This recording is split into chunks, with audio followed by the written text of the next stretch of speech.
Today's topic of conversation and interest starts off with the NRA and the collusion with Russia. Now, this has been a popular topic that I've seen in the news very recently within the past couple of days, and we found this on ABC. So the first question that we kind of have to ask ourselves is, does this hold any weight? I think that collusion with Russia has become a popular sort of go-to for the media whenever the news cycle starts to lag behind. That's one of their favorite things to say is that, Republicans colluded with Russia, which personally I find to be very funny since Russia is very actually liberal and totalitarian. Moving on to specifics, we looked at ABC, and this is a quote directly from them and their article about this. It said, after initially telling ABC News the organization had received a single contribution of less than $1,000 from one Russian individual, the NRA later disclosed 24 additional contributions from Russian donors, totaling approximately $2,512.85. I'm almost without words to describe how stupid this is, since the NRA is a giant, apparently international organization. You know how little $2,512 does for them? You know how little $5,000, $10,000 is to them?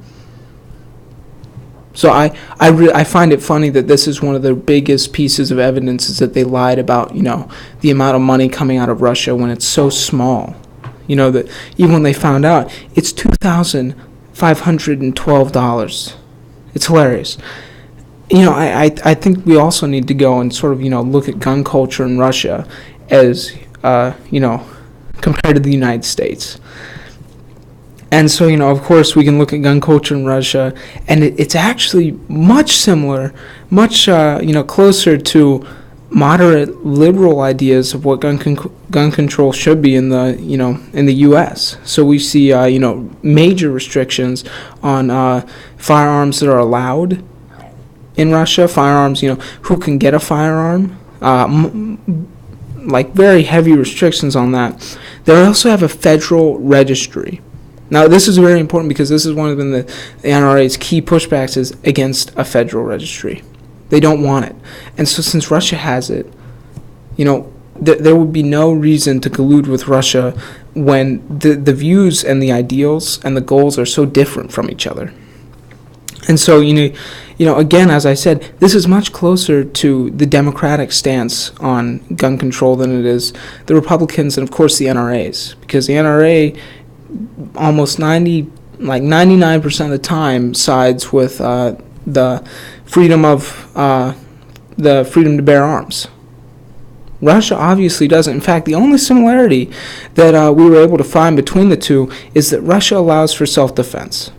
I know what a lot of people are saying, that that's not a moderate liberal thing. That, liberals of course want self-defense too.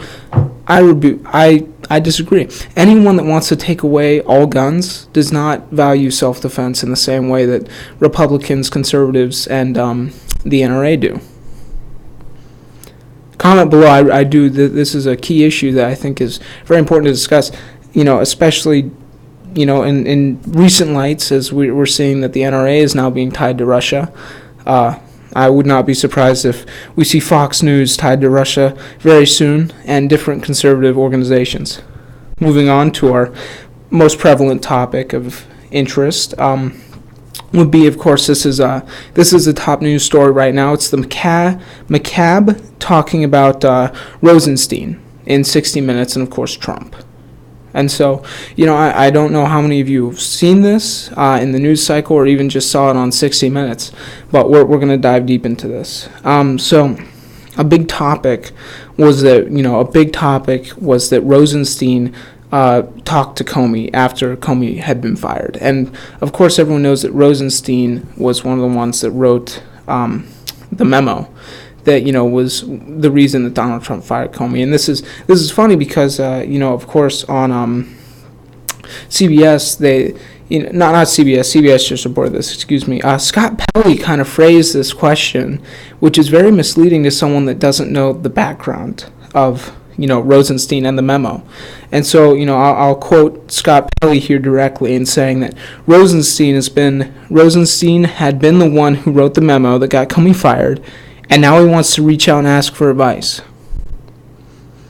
This is a very misleading statement by Scott Pelley, and it's funny because Rosenstein never wanted him fired. He wrote the memo, and he was blunt, and he was critical of Comey, but he actually very specifically came out and said, I actually recommend that he not be fired. Rosenstein was against Comey being fired. And so again, this is really funny that we see that, of course, Rosenstein was against him being fired, but since, McCabe said it, there's no due diligence here. There's no research on the topic, and of course now Rosenstein is going to have to defend himself against this. When he already did, he was in the right here. And I think it's funny that there's a lot of weight being put on the fact that Rosenstein wanted to talk to Comey after he wrote the memo, when Rosenstein was always in favor of Comey staying as head of the FBI. Anyway, McCabe also talked about his sort of meeting with Trump, and where Trump stated that the FBI was ecstatic and excited about Comey being fired. And this was also a big talking point, in that McCabe said that, this is a direct quote from the 60 Minutes episode, and he said that people were shocked. We had lost our leader, a leader whose respect and a leader who was respected and liked by the vast majority of FBI employees. People were very sad. But anyway, that night in the Oval Office, what I was hearing from the president was not reality. It was the version of the events that I quickly realized he wished me to adopt.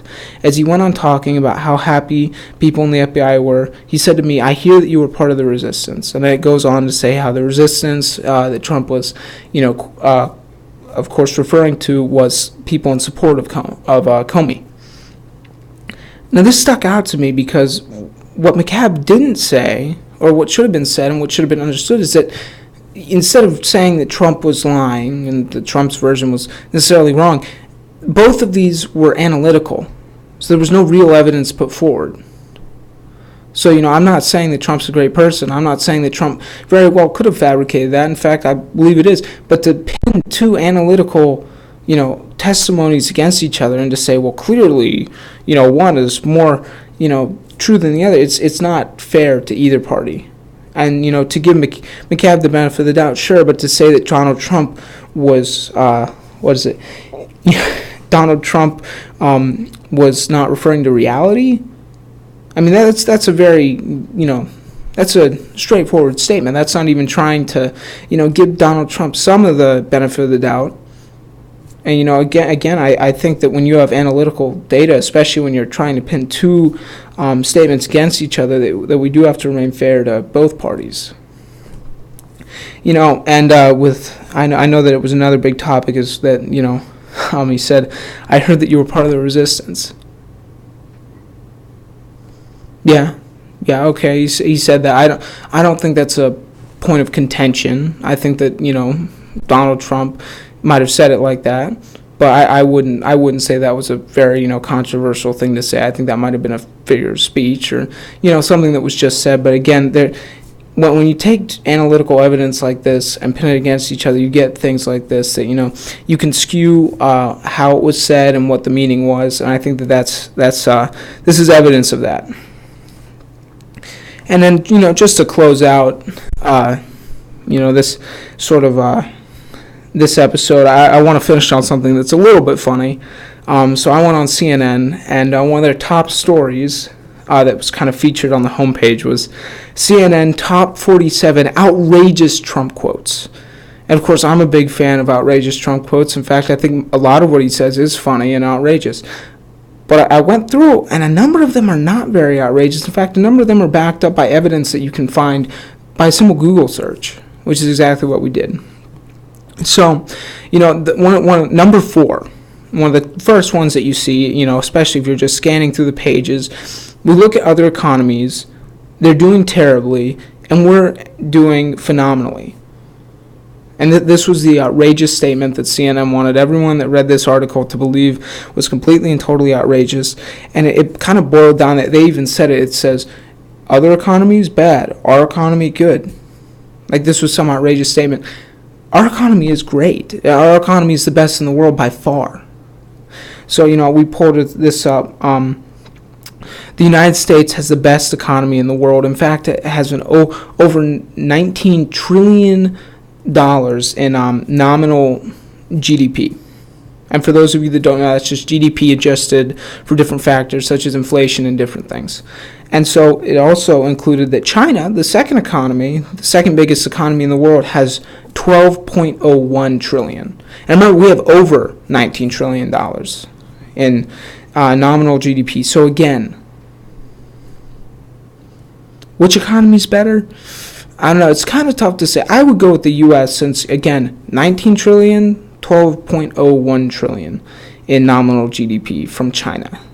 So, again, it's funny because you look at this and, they want you to believe it's outrageous, but they don't give you any reason to. And if you actually look it up, there's reason to believe that this is actually a good statement. This is a true statement and not so outrageous. Moving on, they also took a quote. It said, take a look at Israel. They're building another wall. Their wall is 99.9% effective. They tell me 99.9%.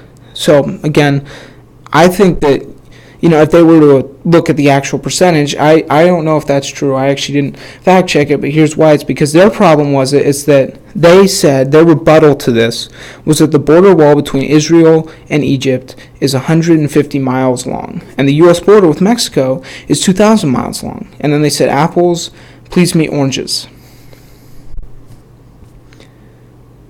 I don't think that's an apt comparison. To say apples and oranges is the same as comparing a small border with a large border. Of course, they're different, but we're also a large country. We're a very large country, and we have a lot more money, in the government that can be used to build a very similar wall. Of course, I actually think that the wall between Egypt and, Israel would